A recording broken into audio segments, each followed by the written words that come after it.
මහා ප්‍රජාපති ගෞතමීන් මහරහත් තෙරණින් වහන්සේ පිරිනිවන් පාන්නට අවසර ඉල්ලපු වෙලාවේ අවසර දීලා පිරිනිවනට ආපහු වඩිනකොට අපගේ භාග්‍යවත් බුදුරජාණන් වහන්සේ ඒ උත්තරීතර මාතෘත්වයට කෙලෙහි ගුණ සැලකුවා.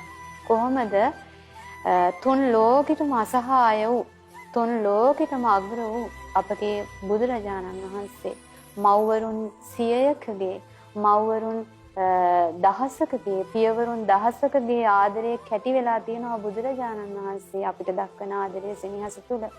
එවන් වූ අපගේ බුදුරජාණන් වහන්සේ ඒ බුද්ධ මාතාව පිරිනිවන් පානකොට උන්වහන්සේට පසුගමන් කළා. බුදු කෙනෙක් මේ ලෝකේ කිසි කෙනෙකුට පසුගමන් කරලා නැහැ. පසුගමන් කරලා නැහැ. හැබැයි තමන්ගේ අම්මට පසුගමන් කළා. ඒ අම්මගේ පිරිනිවනට ඒ පිරිනිවන් පෑමට බුදුරජාණන් වහන්සේගේ පිරිනිවනටත් වඩා උත්සව ශ්‍රීයෙන් ඉතා හරිසරින් සියලු රහතුන් එක්රැස් කළා. ඊටාම පූජනීය ආකාරයෙන් මේ ආදාහනය සිද්ධ කළා. මවට සැලකුවා බුදුරජාණන් වහන්සේ.